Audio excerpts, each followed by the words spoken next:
सावन के गुरुवार के दिन अगर शिव जी के मंदिर में पानी चढ़ाया जाए, जल चढ़ाया जाए, तो घर में विद्वत्ता का अनुभव होता है महाराज। भगवान विष्णु ने जाते हुए शिव बाबा को देखा।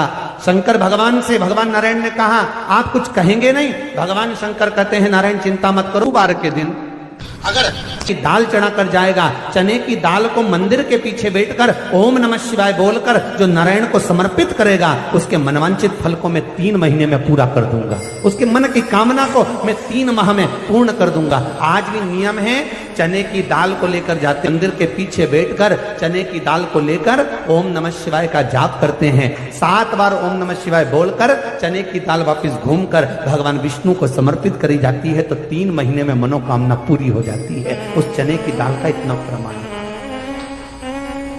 इतना प्रमाण। गुड़ जोड़ता है। जितने समय अतिथि हमारे घर में रहे, मेहमान हमारे घर में रहे, जिसको हमने आरती के समय पर गुड़ दिया है, जिसको हमने गुड़ दिया है, वो पाकर आनंद के साथ में। अच्छा, कभी तुमने सुना जो जिसके यहाँ पर गणेश जी नहीं होते, शादी ब्याह में अगर गणेश जी नहीं मिलते तो क्या करते हैं, वो गुड़ का जो ढेला होता है ना, उसी को आधा तोड़कर गणेश जी बना के रख देते हैं और उसी आधे गुड़ के ढेले का भोग लगा देते हैं। गुड़ का ही गणेश और गुड़ ही खजा। देखिए जरा भाव देखिए हमारे सनातन धर्म,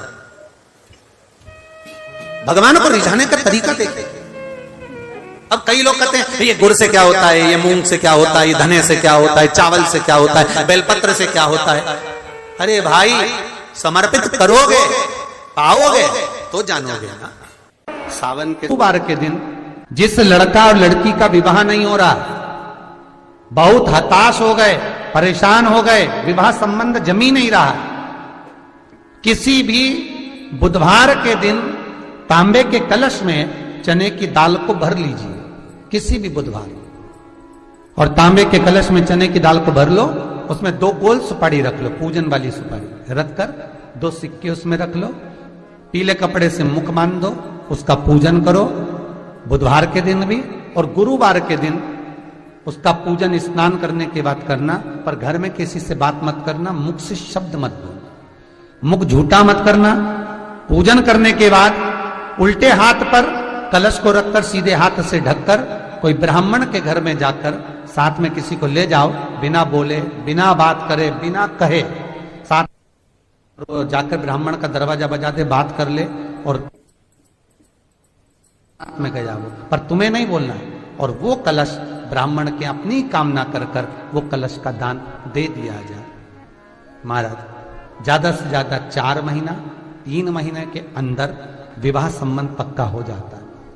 विवाह संबंध, चने की दाल का दान कुछ सहज नहीं है। रहा है कि मैं दुखों से पीछा छूट ही नहीं रहा, तब उस जगह पर बेलपत्री के मध्य भाग में पीला चंदन, ये जो पत्ती है और ये 2 पत्ती हैं, ये बड़ी पत्ती और ये बीच की जो 2 पत्ती हैं, इसके बीच में जो डंडी का भाग रहता है, जो बीच में डंडी का जो भाग है, बड़ी पत्ती और ये 2 छोटी पत्ती के मध्य में जो डंडी का भाग है, उस डंडी के भाग में पीला चंदन और एक अक्षत पीला।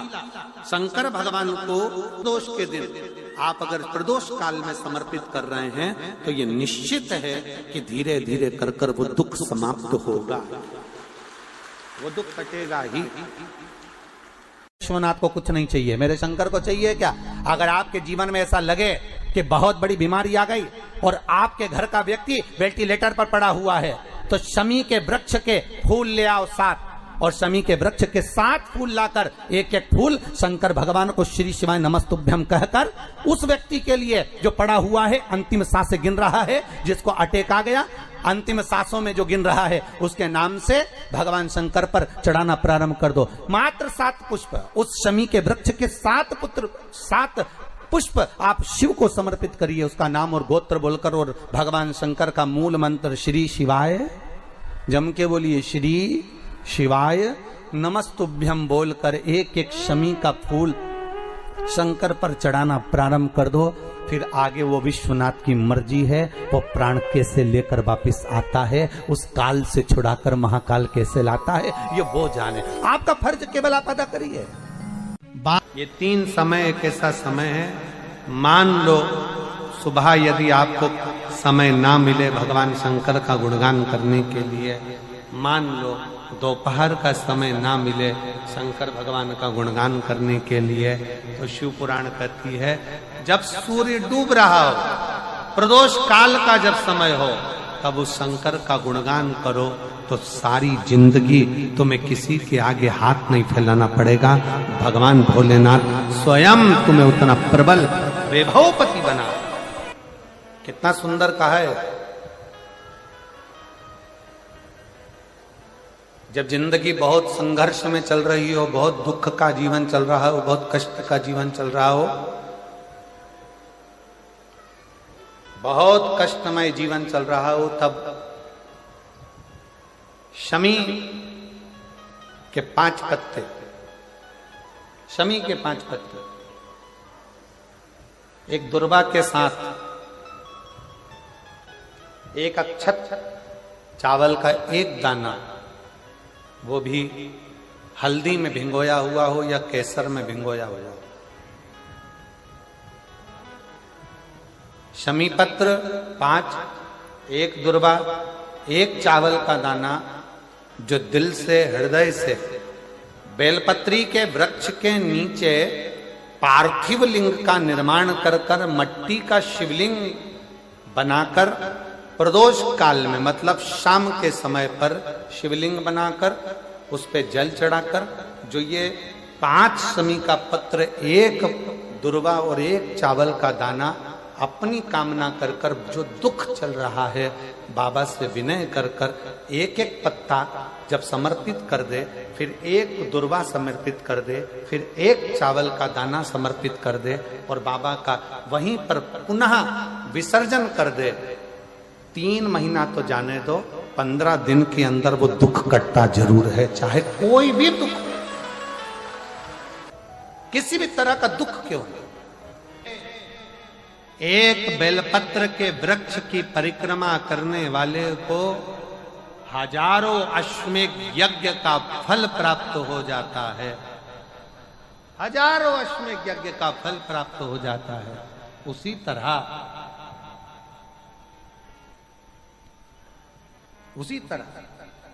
एक पार्थिव लिंग का निर्माण करने वाले को, मिट्टी का शिवलिंग का निर्माण कर कर पूजन करने वालों को 12 ज्योतिर्लिंग के शिवलिंग के दर्शन का पुण्य फल प्राप्त। जब श्री बद्रीनाथ भगवान विश्राम करते हैं, पट जब बंद होते हैं, तो मेरे नारायण के हृदय से बाहर जो लक्ष्मी जी का मंदिर है, वहां से लक्ष्मी जी को लाकर हृदय से लगाया जाता है और भगवान को एक कम्मल पूरा घी में उसको लपेट कर, पूरे घृत में उसको लगाकर, गौ माता के घृत में उसको लगाकर नारायण को भगवान शिव का स्मरण कर कर लपेटा जाता है। भगवान नारायण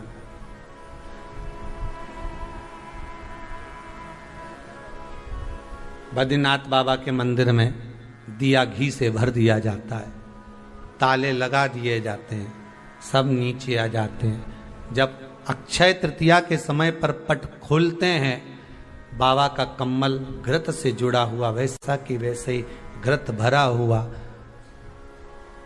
घृत में स्थिरता है, घर में घृत के अंदर लक्ष्मी का भाव आ जाता है।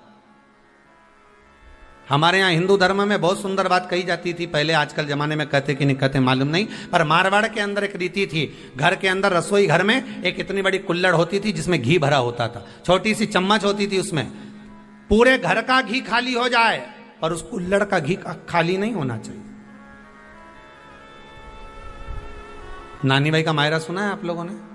अगर नानी भाई का मायरा सुना होगा तो नानी भाई के मायरे में नरसिंह मेहता जी की जो दादी के प्राण छूटे थे, वो केवल इसी बात पे छूटे थे। अगर नानी भाई का मायरा सुना होगा तो आपको मालूम होगा, नानी भाई के मायरे में जब नरसिंह मेहता भोजन करने के लिए बैठे तो नरसिंह मेहता की भाभी दुरत गौरी ने कह दिया दादी के सामने, जब दादी बोली क्यों इसकी रोटी में घी नहीं लगा, तो कहा कुल्हड़ का घी समाप्त हो गया है, रसोई घर में जो बाटकी रखी थी उसका घी समाप्त हो गया।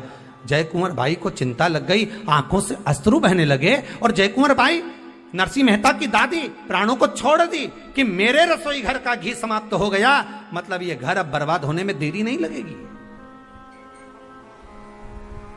नानी भाई का मायरा कहता है, दादी के प्राण छूट गए थे, नैनों से नीर बह रहा था, केवल जरा सा संवाद। शास्त्र कहता है घर के रसोई घर में जिस बाटकी से आप रोटी पर घी लगाते हो उसकी बाटकी में भले आधा चम्मच घी पड़ा पर पड़े रहना चाहिए। क्यों? वो लक्ष्मी को घटने नहीं देता। जिस दिन बाटकी मंज जाए, साफ हो जाए, उसी दिन उसको धोकर पोंछ कर वापस भर देना चाहिए। अगर बाटकी गंदी हो गई तो आप धो पोछो, मना नहीं है, पर उसको पोंछने से पहले एक कटोरी में घी भर दो, चम्मच रख दो। पर रसोई घर में बाटकी में घी होना चाहिए और उसमें आप डालते रहो और लगाते रहो, रोटी में चलेगा, पर बाटकी का घी समाप्त नहीं होना चाहिए, कुल्हड़ का घी समाप्त नहीं होना चाहिए। वो बरकत है, वो भंडार है, वो संपदा है हमारी। घृत वैभव देता है, घृत वैभव प्रदान कर।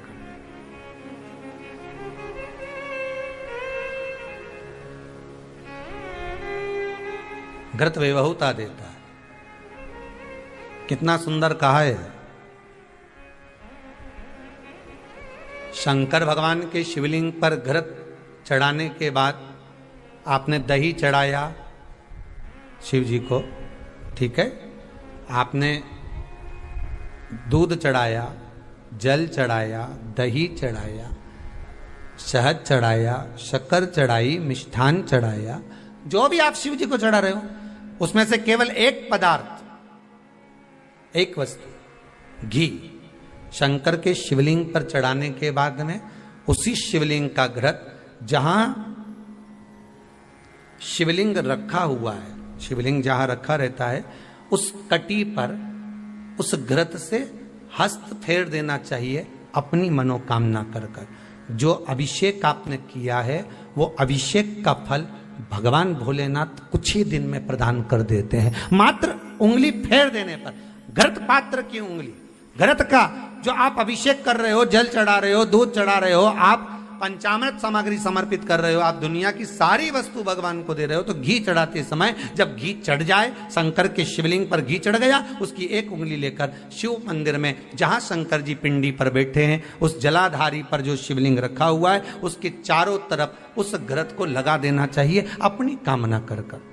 महाराज शिव उसको स्वीकार करता है। क्यों? शंकर और पार्वती के मिलन स्थल, माता पार्वती की गोद में भगवान शंकर का जो शिवलिंग स्वरूप विराजमान है, हस्त कमल के अंतर्गत जो भगवान विराजमान है, उसका फल चौगुना मिल जाए।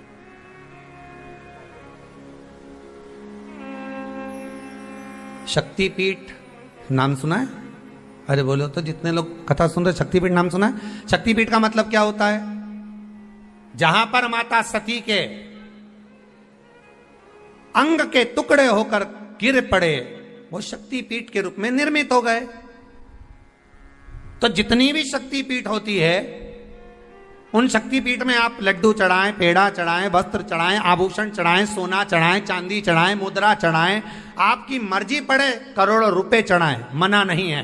पर शक्तिपीठ का दर्शन करने जब जाएं तो कम से कम थोड़ा साथ में गाय का घृत, असली घी साथ में लेकर अवश्य जाएं। क्यों? शक्तिपीठ पर भी घी समर्पित करने से मनोकामना पूर्ण हो जाती है। आप आएंगे शक्तिपीठ का दर्शन करके और मनोकामना पूर्ण होना है। मात्र शक्तिपीठ। आप चढ़ाएं वस्तु, ढेर चढ़ाएं, आप सोना चांदी अंबारियों में धन दौलत सब चढ़ाएं, पर साथ में आप चुनरी चढ़ा रहे हैं, साड़ी चढ़ा रहे हैं, घृत भी दीजिए, घृत भी प्रदान।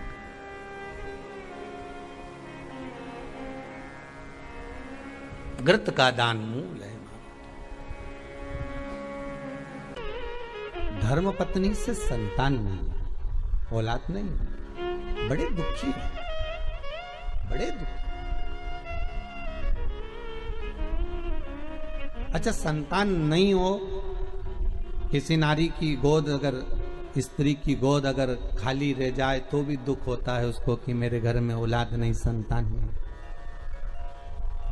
हम कई बार कहे, आज फिर कहते हैं, ये टेस्ट भी बाद में कराना, सारी जांचें बाद में कराना। एक बार शंकर का भजन कर कर देखना, सब जगह से अगर हार जाओ और सारे रिपोर्ट आपकी आपने सब दूर दिखा ली, तो एक बार शंकर पर भरोसा कर कर तुमरुका जी का नाम लेकर सफेद आंकड़े की जड़ को शिव जी पे से रजस्वला धर्म के 7वें दिन 21 बार घुमा लो, नाम गोत्र बोलकर कमर में लाल धागे में बांध लो, पीपल के पत्ते शिव जी को चढ़ाओ, उठाकर लाओ, उस एक पत्ते को रात्रि को गाय के दूध में उकालो और उस दूध को दोनों पति पत्नी पियो, साथ रहिए। समय आएगा, बाबा चाहेगा तो 3 या 4 महीने में गर्भ ठहर ही जाएगा। सारे डॉक्टर को दिखा लिया अपनी जगह, टेस्ट भी करवा लिया अपनी जगह, पर एक बार प्रयोग, और वो विश्वास रखकर करना पड़ेगा। शंकर पर जो भी कार्य कर रहे हो आप, जो उपाय कर रहे हो आप, शिव का स्मरण कर, भगवान पर अगर विश्वास रखोगे, भरोसो दृढ़ इन चरणन कहो, श्री वल्लभ नक चंद्र छटा बिन सब जगमा ही अंधेरो। अगर भरोसा है तो शंकर है, और भरोसा नहीं तो शिव कहां से। विश्वास लेकर अगर आए हो तो काम तो होगा। ये लोग काशी से आए हुए हैं, विश्वास लेकर ही तो आए होंगे कि हम जाएंगे शंकर की कथा में तो बाबा कृपा जरूर करेगा। कई लोग यहाँ पर बैठे हुए हैं जो विश्वास लेकर आए हुए हैं, दूर दूर से आए हुए हैं, केवल विश्वास लेकर कि भगवान कृपा करेगा किसी न किसी रूप में, मुझे विश्वास है कि बाबा मेरी सुनेगा। और फिर कहता हूं, कथा में अगर आपने मन लगा लिया, भले टीवी चैनल के माध्यम से श्रवण कर रहे हो, भले मोबाइल के माध्यम से श्रवण कर रहे हो, भले पंडाल में सुन रहे हो, बाबा से अगर दिल से आपने अगर कह दिया तो 3 महीना बहुत होता है सब कामना पूरी होने के लिए। मेरा बाबा आपको कुछ ना कुछ दे ही देता है, बस आपकी रुचि के अनुसार सुख प्रदान कर ही देता है। आप उस पर विश्वास, भरोसा, भटकना नहीं है हमको। जिस नारी का रजोधर्म के अंतर्गत नारी को जो परेशानियां होती हैं, कोई के 8 दिन पहले, 4 दिन पहले, 3 दिन पहले कहीं ना कहीं रजोधर्म के अंतर्गत जो बीमारियां होती हैं, उसके लिए महाराज 7 चने की दाल के दाने तुलसी महारानी के सामने कटोरी में रखकर तुलसी के 3 पत्ते उसमें डालकर अपनी मनोकामना कर कर तुलसी में 3 बार जल छोड़कर वो तुलसी और वो चने की दाल ले जाएं और उसको धीरे धीरे कर कर एक एक कर कर सुबह शाम दोपहर में उसको खा लीजिए। रजो धर्म से जुड़ी हुई परेशानी समाप्त। कोई सहज नहीं है महाराज। चने की दाल को स्वर्ण दान का भी भाव कहा गया। हमारे हिंदू धर्म में चने की दाल को स्वर्ण दान भी करते हैं। जो व्यक्ति स्वर्ण दान नहीं कर पाता वो चने की दाल का दान कर देता है, तो स्वर्ण दान के बराबर मान्य महाराज। फिर निवेदन करा, चने की दाल का व्याख्यान वर्णन फिर किया गया।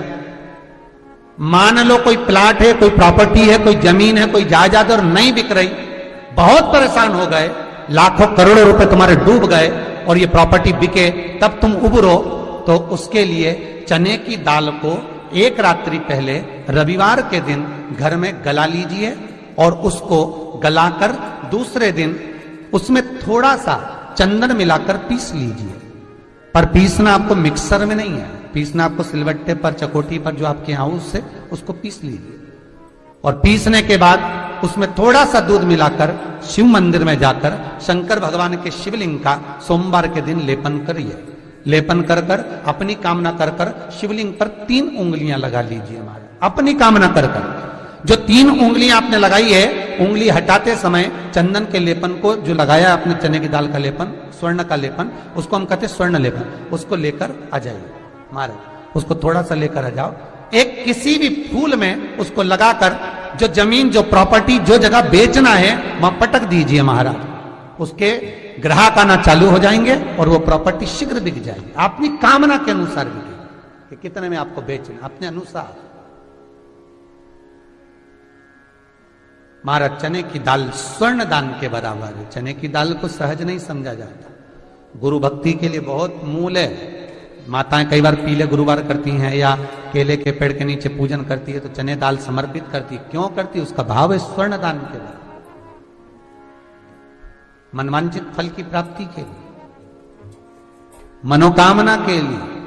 जिस जमीन में फसल कम होती हो, जिस जमीन में प्रॉपर्टी के अंतर्गत कहीं लाभ नहीं मिल रहा हो, जो कई लोग वो जमीन की दलाली का काम करते हैं ना, जमीन बेचवाते हैं, खरीदवाते हैं और कोई लाभ ही नहीं मिल रहा, कई दिनों निकाल दिए, साल निकाल दिए, कोई लाभ नहीं हुआ, तो निवेदन है शंकर भगवान के मंदिर में शिवलिंग पर 108 चने के दाल समर्पित करो। उस 108 चने की दाल को प्रदोष के दिन शाम के समय समर्पित कर कर उस दाल को उठाकर लिया, जेब में पीले रुमाल के साथ उसको बांध कर रख लो। किसी प्रॉपर्टी का सौदा कराने जाओ, उसको पटक कर लेकर जाओ, आपके लाभ होना चालू, सौदे होने चालू, आपको कमीशन मिलना चालू। बद्रीनाथ में अगर 41 दाने चने की दाल के पीले कपड़े में बांध कर जो शंकर भगवान के 41 बार नाम लेकर बद्रिकाश्रम को चढ़ाता है, आज भी उसकी मनोकामना पूरी हो जाती है। इसलिए बद्री नारायण में चने की दाल चढ़ती है। क्यों चढ़ती है किसी को नहीं मालूम, पर उसका कारण यह शिव महापुराण में लिखा कि बद्रिकाश्रम में चने की दाल शंकर भगवान का नाम लेकर चढ़ाई जाती है। क्यों? क्योंकि जब जैसे दादी को स्वर्ण सीढ़ी चढ़ाते हैं, देखा स्वर्ण सीढ़ी चढ़ाते हैं तो चने की दाल बर्तन में भरते हैं, फिर उस पर सोने की सीढ़ी रखते हैं, तब वो स्वर्ण सीढ़ी चढ़ती है। उसी तरह जब हम किसी बच्चे को गोदी लेते हैं और उसको कोई दान देते हैं, अपना मकान अपनी जायदाद जब उसके नाम लिखते हैं, तो बच्चे को जब गोदी लिया जाता है तो सामने थाली में चने की दाल भरी जाती है। नामकरण संस्कार जब बच्चे का किया जाता है तो सामने थाली में चने की दाल रखी जाती है। क्यों? चने की दाल जब हम दान करते हैं तो स्वर्ण के बराबर दान का, प्रॉपर्टी के बराबर दान का लाभ जीव को प्राप्त होता है। आज भी नारायण के मंदिर में बद्रिकाश्रम में 41 दाने चने की दाल के देने पर, आपको 41 तो गिनता नहीं इसलिए पोटली में बांध कर ले जाता है, जितने हैं दे दो, शिव का नाम समर्पित करिए। हर हर भगवान शिव का नाम लेकर बद्रिकाश्रम में चने की दाल का दान। अच्छा, इसलिए केदारनाथ में जपा जाता है नारायण नारायण और बद्रिकाश्रम में जपा जाता है ओम नमः शिवाय। दोनों जगह विपरीत दशा है। केदारनाथ जी में क्या जपना चाहिए? श्रीमन नारायण ओम नमो भगवते वासुदेवाय श्री कृष्ण शरणम मम। ऐसे केदारनाथ जी में बैठकर भगवान का नाम का जाप करना चाहिए। और बद्रिकाश्रम में जब भी जाओ तो मुख से ओम नमः शिवाय, ओम नमः शिवाय। जैसे व्यक्ति का कोई काम नहीं हो रहा हो, बहुत दिन से लगे, बहुत समय से लगे, ये काम हो ही नहीं रहा, तो शंकर जी का नाम को उल्टा कर कर जपना चालू कर दो। नमः शिवाय ओम। सीधा नाम क्या है? ओम नमः शिवाय, शिवाय नमः ओम।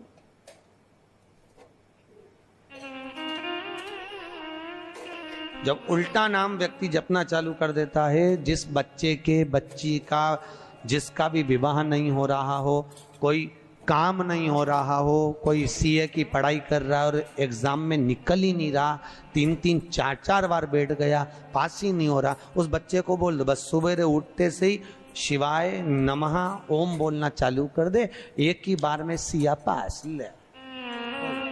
कहा करत बा, जॉब नहीं लग रहा हो, जब उल्टा उल्टा जब ले। ये उसी में का हाल है। जैसे किसी व्यक्ति से अपने को पैसा लेना और दे नहीं रहा, क्या करना है? सूर्य नारायण भगवान को अर्घ दो। तो 21 दाने लाल मिर्ची के जो दाने होते हैं, देखें लाल मिर्ची के अंदर दाने होते हैं, उसके 21 दाने निकालकर पानी में डाल दो और पानी में डालकर उसी जल से सूर्य को अर्घ दे दो। उस व्यक्ति का नाम लेकर जिससे पैसा लेना है, हाथ जोड़कर देने आता है, तुरंत 3 महीने के अंदर पैसा लौटा दे, तुरंत हाथ जोड़कर। ये सूर्य को अर्घ देने पर मात्र व्यक्ति दौड़कर पैसा देने आता है, कितना भी हो, रहने नहीं देता प्रचंड। शिव के सिवा दुनिया में कोई दानी नहीं, शंकर जैसा कोई दानी नहीं हो सकता। स्वयं कैलाश पर रहता है और दुनिया को लखपति, करोड़पति, आनंदपति बनाकर भेज देता है। कभी अगर मौका लगे, कभी ऐसा योग लग जाए कि कोई आपसे कहे कि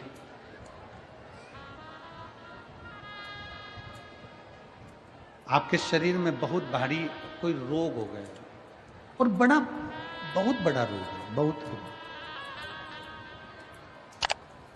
और शरीर में बहुत बड़ा रोग हो गया हो और वो रोग समाप्त नहीं हो रहा, वो रोग समाप्ति की ओर जा ही नहीं रहा, रोग समाप्त हो ही नहीं रहा, तो एकांक्षी नारियल लीजिए। श्रीफल, नारियल देखा है सब लोगों ने? श्रीफल जो होता है, नारियल जो होता है, एकांक्षी नारियल। एकांक्षी नारियल से मतलब है कि नारियल में जो जटा होती है उस जटा के स्थान पर 3 नेत्र होते हैं। किसी किसी नारियल में 2 नेत्र होते हैं, किसी में 3 नेत्र होते हैं, किसी में 2 नेत्र होते हैं, किसी में 3 नेत्र होते हैं। तो 3 नेत्र वाला नहीं, 2 नेत्र वाला नहीं, कभी अगर मिल जाए, भूलवश तुम्हारे हाथ में आ जाए, एकांक्षी नारियल।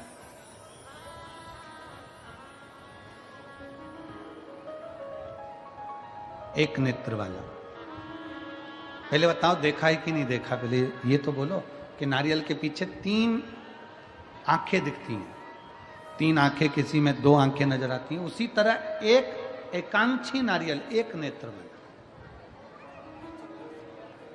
कभी अगर मौका लगे और अगर रोग बढ़ रहा है, घट नहीं रहा, तकलीफ बढ़ रही है, घट नहीं रही, सारे इलाज करवा लिए, सारी दवाइयाँ ले ली, सारी जांचें करवा ली, सारे डॉक्टरों को दिखा लिया, उसके बाद भी अगर आराम नहीं लग रहा है तो एकांक्षी नारियल।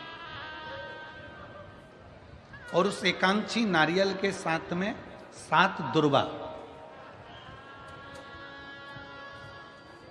7 बेलपत्र,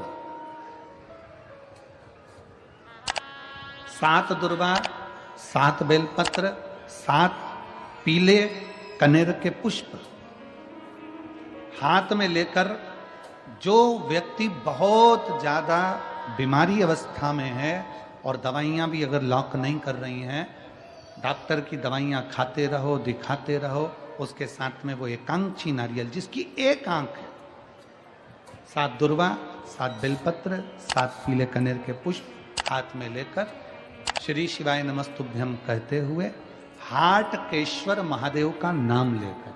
कौन से महादेव? हाटकेश्वर महादेव। हाटकेश्वर महादेव का नाम लेकर अपनी कामना करते हुए, बाबा से विनय करते हुए, जहां से, जैसे ये शिवलिंग है, ये जलाधारी है, ये जलाधारी से जल बह रहा है, ये जल बहकर जहां से जाता है, ये जल बहने के स्थान जहां तक है, उसके बीच में कहीं पर भी, जहां जल बह रहा है ना, ये पानी बहकर जहां जा रहा है, उस स्थान पर कहीं पर भी, वो जल बहकर जहां से जा रहा है जमीन पर, उस स्थान पर कहीं पर भी उस नारियल को, एकांक्षी नारियल, 3 आंख वाला नहीं, 2 आंख वाला नहीं, एक नेत्र वाला एकांक्षी नारियल, सफेद पीला कनेर, 7 बेलपत्र, 7 दुर्वा के साथ में उसको रख दीजिए और 1 लोटा जल देवाधिदेव महादेव को दक्षिण के भाग में खड़े होकर, उत्तर की ओर मुख कर यहां बैठकर या खड़े होकर इस भाग में उधर की ओर देखते हुए जल समर्पित कर दीजिए। उसमें से 1 बेलपत्र, 1 दुर्वा उठा कर लिया, उसी में से 1 कनेर का पुष्प अशोक सुंदरी वाली जगह पर समर्पित कर दो। दुर्वा सुबह के समय पर खाना है, बेलपत्री दोपहर के समय पर खाना है। उसके बाद में 15 दिन 8 दिन बाद फिर वापस जांच कराओ, आपके रोग में आराम मिलना प्रारंभ हो जाएगा, शिव उसको ठीक करना प्रारंभ करेगा। एकांक्षी नारियल आगे दान दीजिए। गुरु द्रोणाचार्य ने कहा कि जो शीश का दान दे देगा, जो शीश,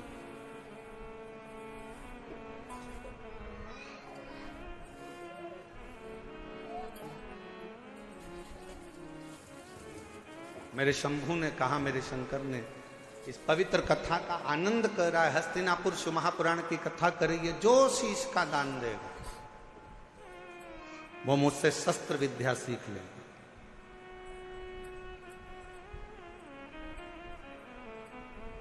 अब कौन शीश का दान दे?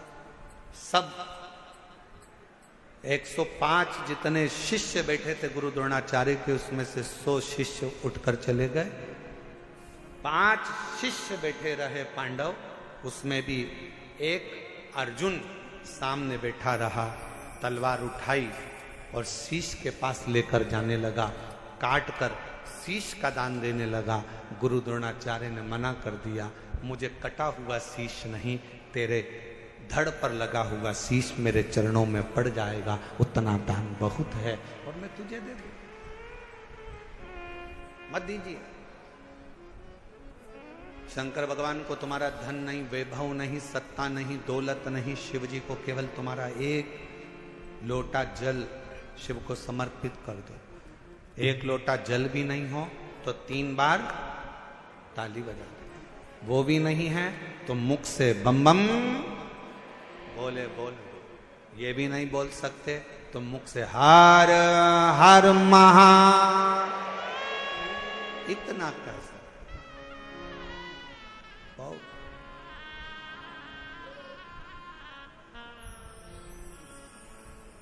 कुछ नहीं।